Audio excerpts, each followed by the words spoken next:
of dirt, but we make a mountain out of it. So we exaggerate the small problems. And that's a common thing, as we've explored in culture shock, that often happens. Irritability, whatever. Try and, not exaggerate those things. However, at the same time, major stressors, tackle them head on. Don't avoid things. What are typical things people might avoid? I mean, one thing you're not avoiding, but some people do, my English isn't so good. So I'll kind of stay home, not go out so much, not go to parties, or not join groups through Meetup or whatever. But I mean, that's one that you are tackling, you're not avoiding. Tackle, it means attack, or actually interesting. It might be related historically. Tackle is to sort of grab, like in Australian rules football, we use the word all the time. Tackle is when you grab the player who's got the ball. So struggle with, try to solve, tackle. What are other major stressors that you can do something about, usually? Any thoughts? For you? What were major stressors that you feel you have tackled? Or is there a major stressor that you keep trying to avoid?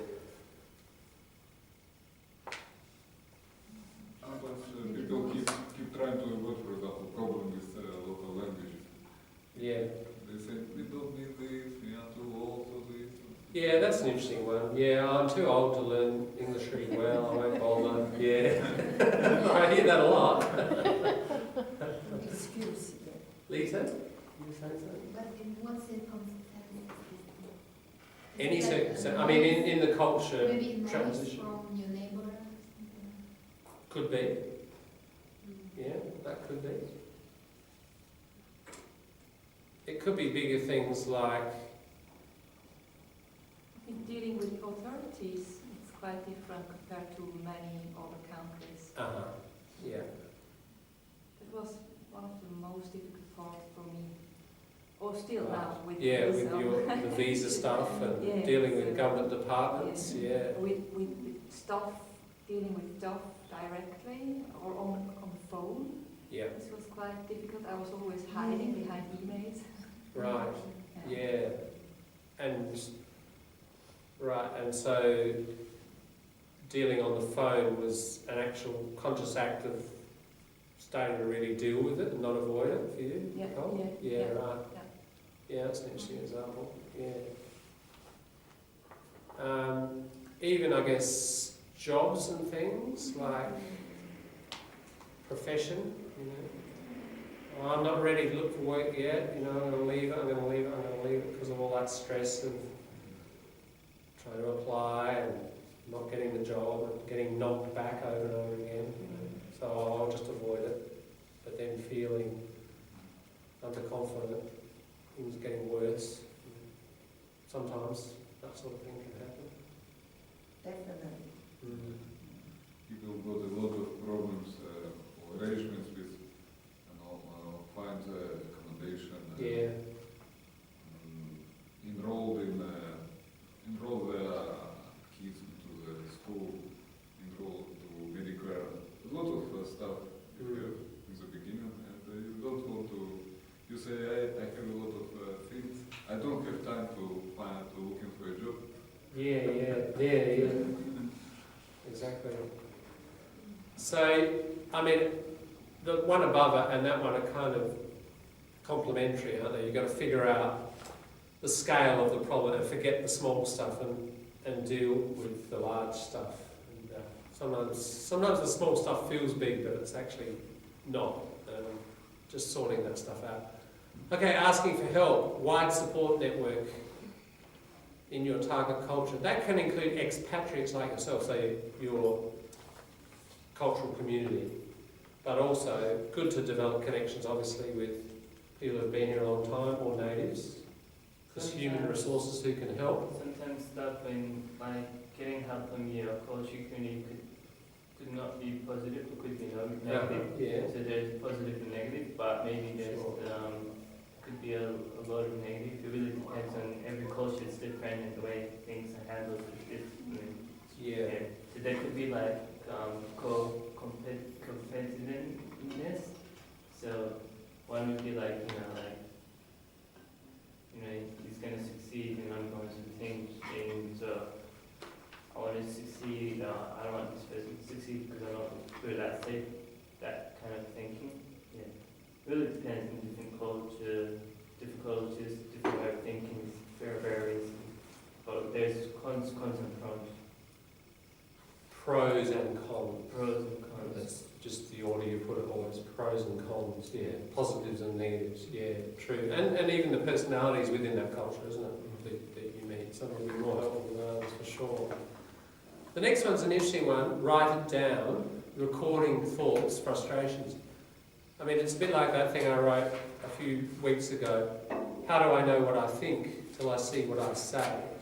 You know, the act of writing can sometimes clarify thoughts for people.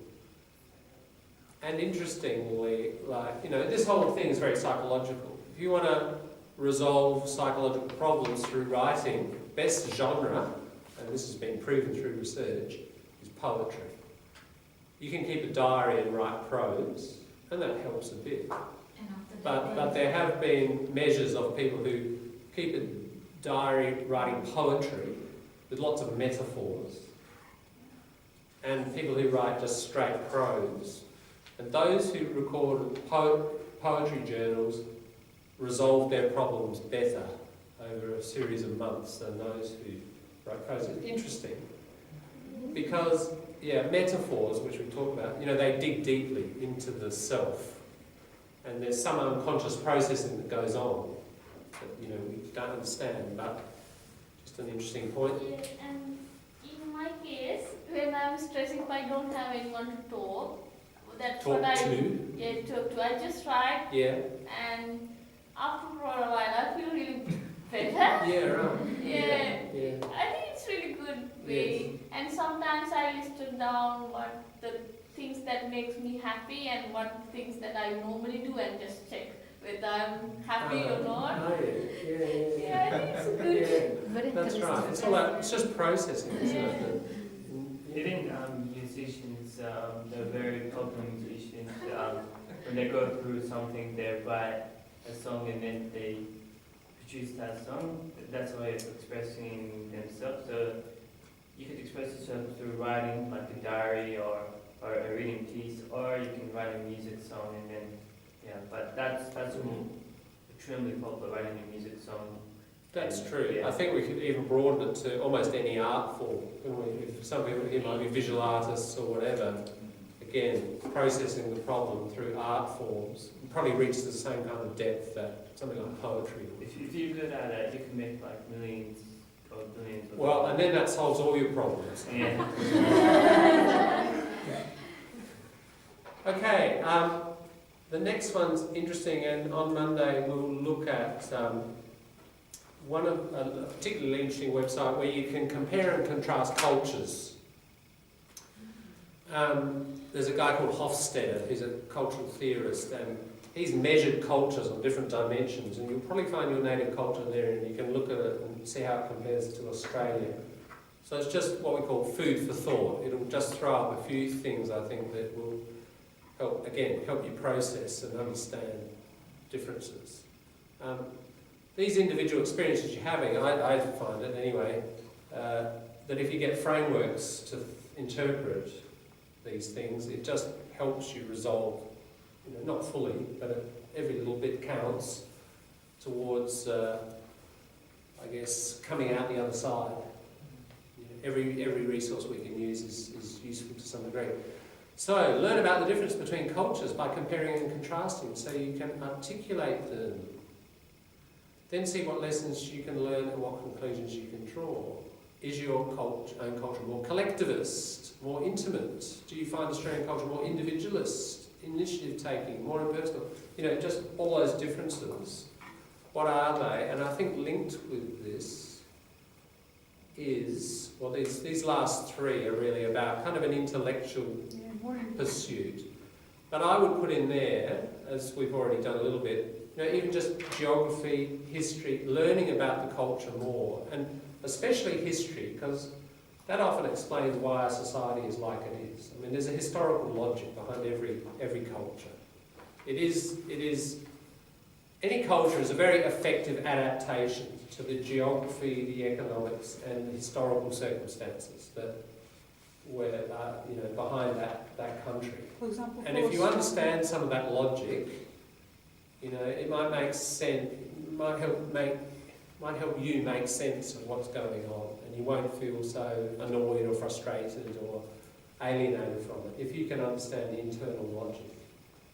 For example, for Australia, is the what kind of background, history background, cause people to become more individual? Let's take an example. I'll try to give a very practical example.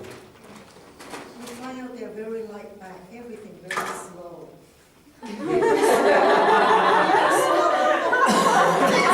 All the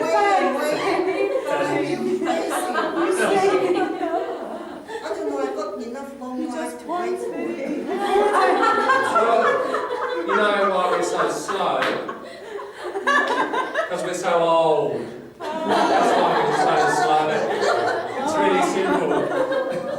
Even the young one, you bring up to the authority, they change you here, transfer there, wait for hours.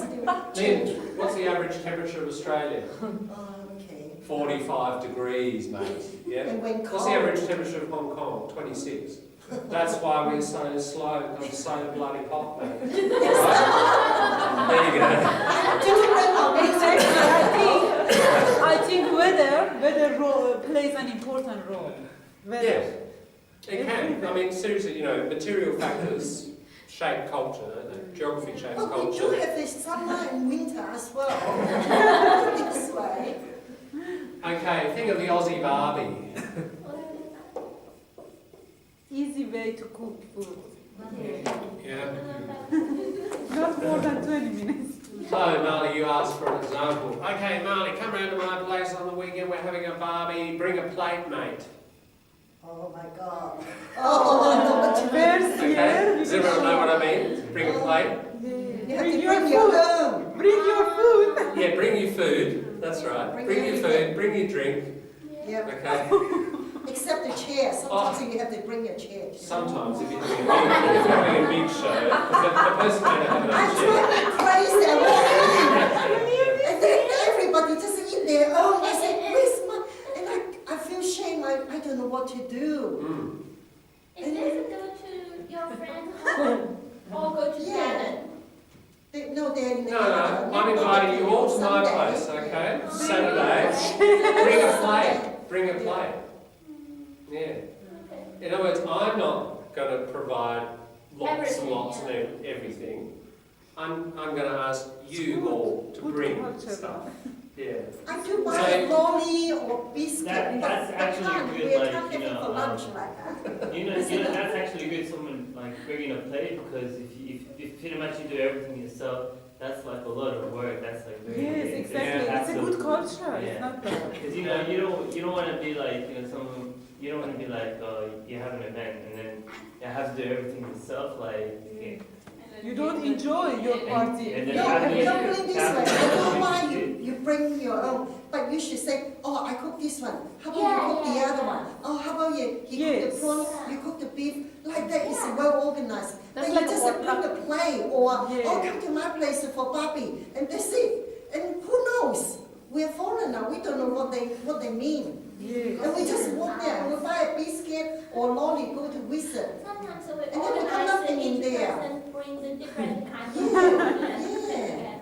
But you can Sometimes always I have to help. explain like Okay, the next thing we're going to move on to, would probably be a good point, but I haven't got the handout yet, but it sort of raises it. There's two different kinds of culture: high context and low context culture.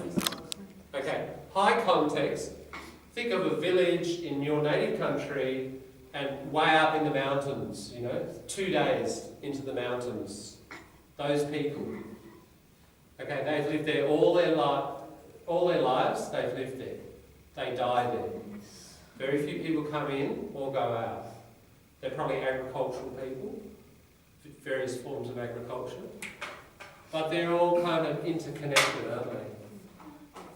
Even if the families are kind of separate, there's, you know, the teacher might also be the doctor, who's also the uncle, who's the first cousin of, you know, the person who mends their shoes. It's all kind of interconnected. That's high context.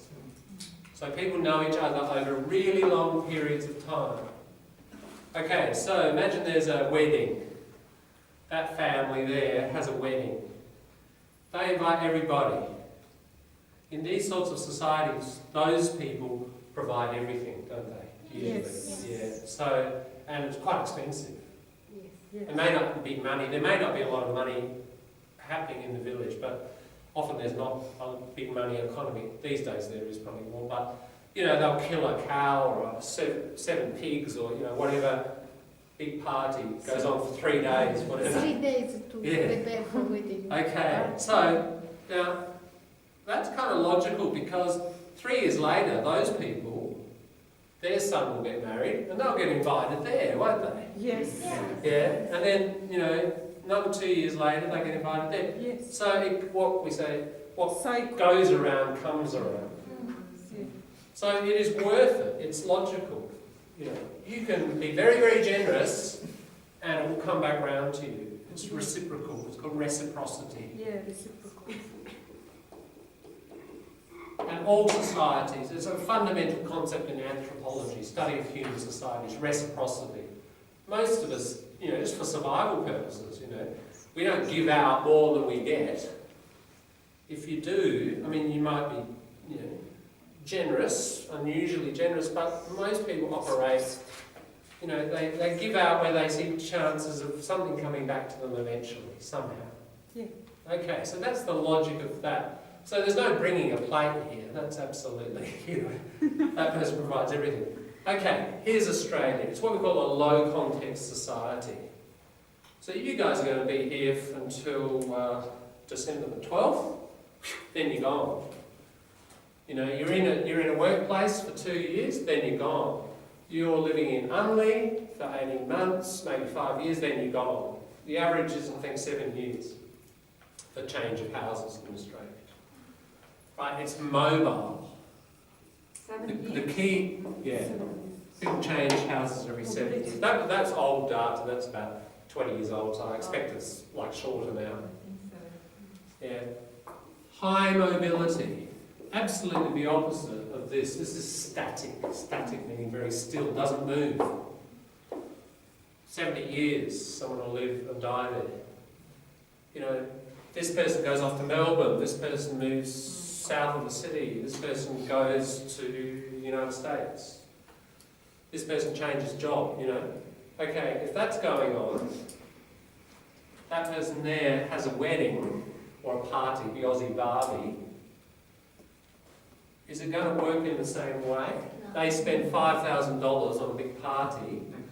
Are they guaranteed that it's going to come back to them? No. Absolutely not. Yeah. So there's this tendency, you know, to not be so generous. I mean, that generosity has a return here. It doesn't have a return here. Exactly. Yes. So low context societies are kind of colder, but there's a logic to why they're colder. So they're colder in terms of what they give out materially, like food or whatever, for a party, but even emotionally. How much are you going to invest in a friend, and then there's a high probability they're gone. You know, it doesn't mean these people don't, you know, share emotions at all, but there's a tendency towards that, you know, as I've said before, isolation. Yeah. And it's a problem. Enjoy. It's a problem. There's more depression probably in these sorts of societies. The world is overall moving towards this everywhere, and depression rates are rising and rising. There's, I think it's what, after 2030 or even somewhere in the 2020s, the UN suggests or predicts depression is going to be the major worldwide illness. One of the reasons is this kind of fundamental isolation, because there's not the reciprocity. But what I'm trying to just demonstrate is, in a short space of time, that idea of bring and play, ultimately, there's a logic behind it, isn't it? If you've got the right framework, that's the point of these last few points.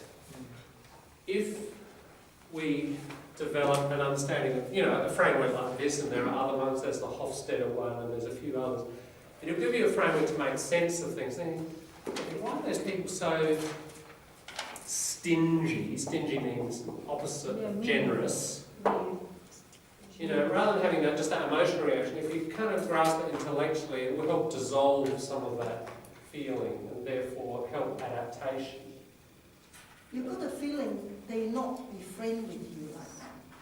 Yeah, there tends to be less immediate friendliness. But the other problem is that you already invite them to come to your place, you fully support them, but after a few months they invite you go to their place for barbecue, on Sunday, we don't know. And automatically we're thinking, that is the time they want us to go back, become a friend. But when you walk in, that's why I wonder why when they come, are you sure you pay them more? Are you sure we don't have to buy something? Are you sure? But when we go there, they saw us that haven't got anything in. I can share a little bit my one. Yeah, that's a little bit. Yeah. Seems to be so awkward like that, no? It seems that they're not willing mean to make friends with you like that. She's there, Yes. and straight away Our culture brought up, we welcome our friend to come to our. If we let them pay 1 cent, lose our face. Absolutely. We not get them here Yes. to pay for. Otherwise, don't call them. Or don't be a friend. I The would feeling is predict different. out When of you feel they are not your friend. that idea of being a host Yeah. is very, very important, probably, isn't it, in your native But culture? Because your native culture is much more this Yeah. than this. Yeah, but And if this- in that society, they should mention it, explain it.